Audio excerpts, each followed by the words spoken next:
Em relação ao outro dos Estados Unidos que você foi como babá aí, como que foi esse período?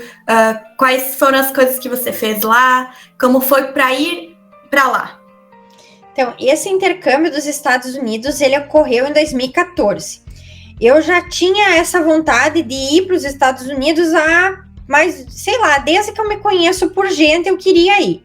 Só que as coisas, elas não, como eu disse, não tinha essa ninguém falava, né, do intercâmbio, a gente mora numa cidade pequena, Santa Catarina, não era uma coisa comum para nós, né, tanto viajar naquela época, não era uma coisa comum, agora é muito mais facilitado, né. Então, o que eu fiz? Primeiro, eu tentei ir pelo Rotary, mas acho que pelo Rotary não deu certo. O Rotary, ele tem um limite de idade, acho que na época não dava mais. Eu tinha que estar estudando e eu já não estava mais estudando. Eu já tinha me formado. Então, eu tinha me formado, estava trabalhando como residente no Ministério Público e eu pensei, o momento é agora, porque depois eu vou ter que me estabilizar na minha profissão. Eu não posso mais ficar, né, pensando em intercâmbio, né? Ou eu fico lá ou eu me estabilizo aqui. Então, eu pesquisei como é que eu faço para ir para os Estados Unidos sem ter que pagar um curso lá, uma pós, que ia me sair muito caro. E eu pesquisei esse intercâmbio se chama Au Pair, que tu paga um valor para uma empresa aqui no Brasil, essa empresa, ela organiza tudo, ela te dá o suporte, e tu vai para os Estados Unidos por meio dessa empresa. É um intercâmbio que ele é legalizado, e ele é muito comum lá, a gente aqui não sabe, mas é algo muito comum,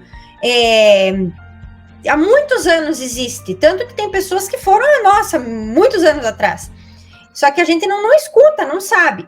Então, eu procurei empresas, na época não existia Instagram ainda, eu acho, e eu comecei a entrar em comunidades do Facebook, grupos do Facebook. E nesses grupos, eles me falaram dessa empresa, que é a Cultural Care. Eles falaram, vai pela Cultural Care, que tem mais família, e é uma empresa confiável. Então, eu procurei essa empresa, e essa Cultural Care tinha em Curitiba. Eu fui para Curitiba, né? Foi na época da Copa do Mundo, que eu também trabalhei nessa época na Copa do Mundo como voluntária. Então, como eu estava lá, eu já peguei e fui para essa empresa. Cheguei lá na empresa, eles fizeram um teste de inglês para ver se eu tinha condições mínimas de ir, porque quando tu chega lá, tu vê que tu não tem condições mínimas de ir.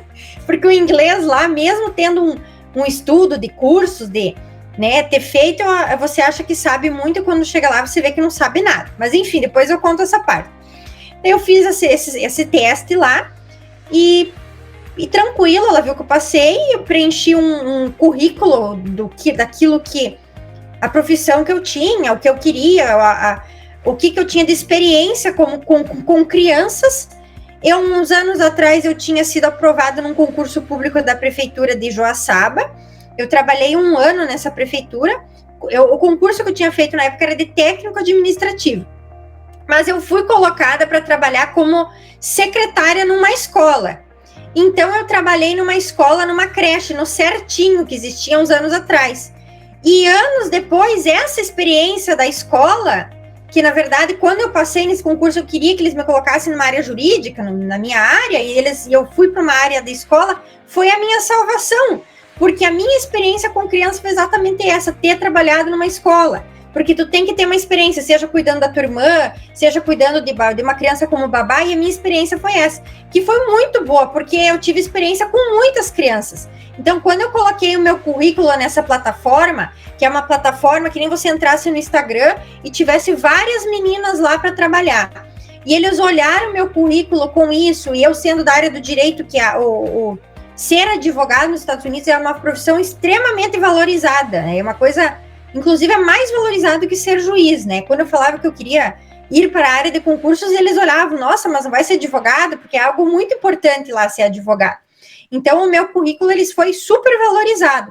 Então, em poucos meses, surgiram famílias e famílias boas, porque eram famílias com poucas crianças maiores, e eram numa cidade boa, porque quando eu fui, eu morei em Scarsdale.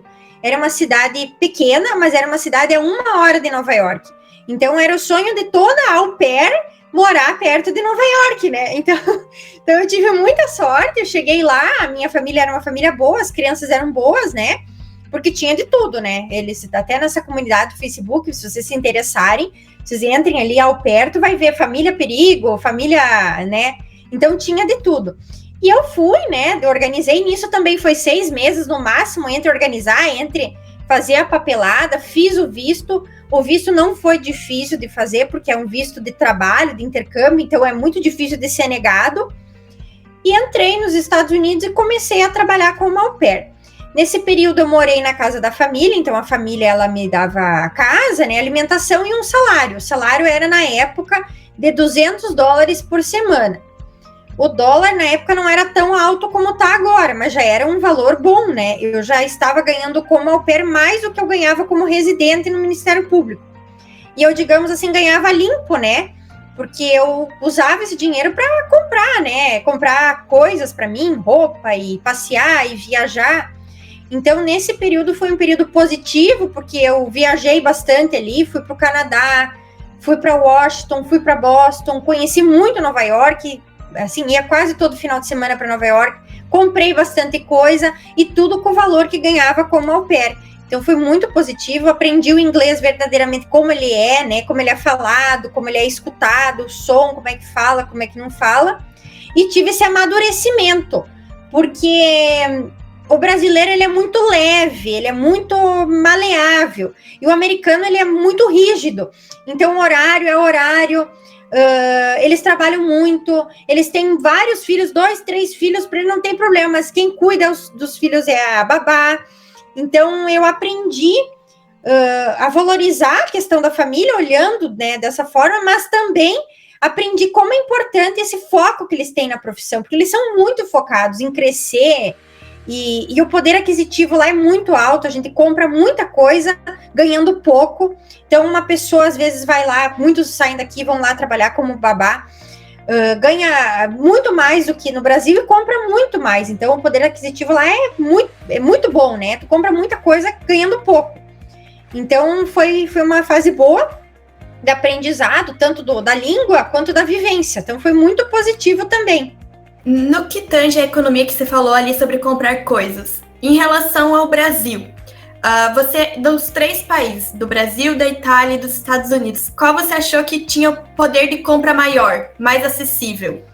O poder de compra maior é os Estados Unidos. Tu compra muito, tu paga pouco, e o produto é de qualidade, então tu vai numa loja tipo H&M, que é uma loja tipo Renner, mas é uma qualidade melhor, sabe? Não que a Renner seja ruim, mas já é uma qualidade melhor. E lá é assim, é tudo muito barato. Então a gente que a nossa blusinha tá descosturada, alguma coisa, a gente vai lá e já costura, né? Já arruma, já usa novamente. Lá não, deu alguma coisa na roupa, já lixo. Então porque é muito barato. Tem blusa de $2, por exemplo. Aqui chocolate que a gente paga, que acha grande coisa, o Milka, por exemplo, lá é uma coisa comum. O McDonald's é $1, né? Então é muito barato, assim. E na Itália não é tão barato, mas um produto, ele é, exemplo, uma massa de tomate aqui é R$5, né? Vamos colocar assim. Mas lá, uma massa de tomate R$5, ela é a massa de tomate, é o macarrão. Então o produto, ele tem uma qualidade melhor. Mesmo tendo um valor similar ao Brasil, a qualidade do produto ela é melhor. Então, seria isso. Nos Estados Unidos, você compra mais, é mais barato, e na Itália, o valor é similar ao Brasil, mas o produto ele tem uma qualidade melhor. Tá, Bárbara. E quanto à questão de cultura desses países, assim, já que você viaja para 2 países diferentes, né? Um fica na Europa, outro na América do Norte, você vivendo no Brasil, o que você achou, assim, de diferente ou inusitado na cultura deles? Assim, os Estados Unidos e o Brasil, eles são completamente diferentes, assim.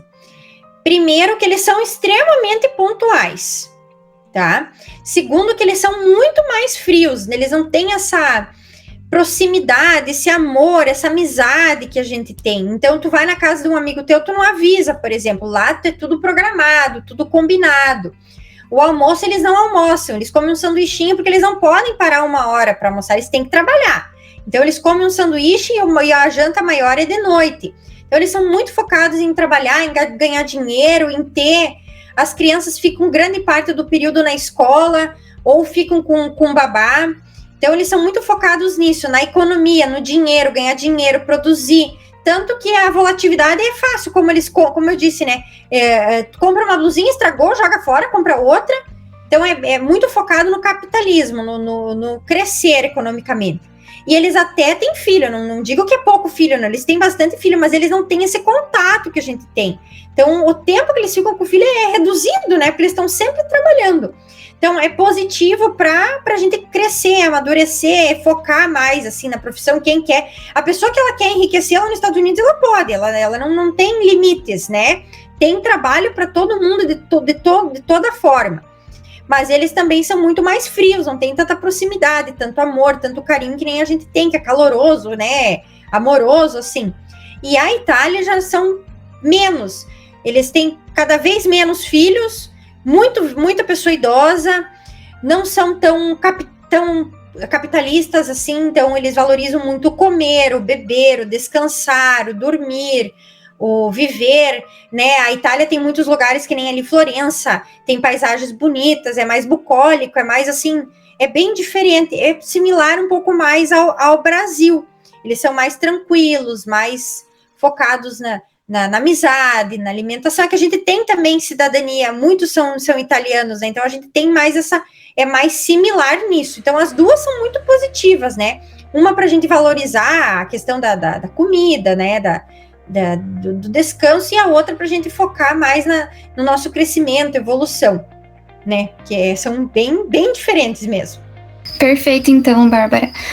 Só para finalizar, eu queria que você resumisse em uma palavra, se fosse possível, todas essas experiências que você teve, tanto na Itália quanto nos Estados Unidos. Eu acho que a palavra seria crescimento, né? Amadurecimento, bagagem, né? Porque é uma coisa que ninguém te tira. Você pode passar 10, 20 anos e você vai ter isso, essas memórias, essa vivência, esse crescimento. Tu vai lembrar de tudo que viveu, e tu muda muito depois que tu faz esse intercâmbio, tu se torna uma outra pessoa, né? Tu vê o mundo de outra forma. Tu acha facilidade em tudo, tu não vê mais dificuldade em pegar um avião ou qualquer outra coisa, tudo é mais fácil. Então, a palavra acho que se resume em crescimento, bagagem, para a vida toda, seria isso.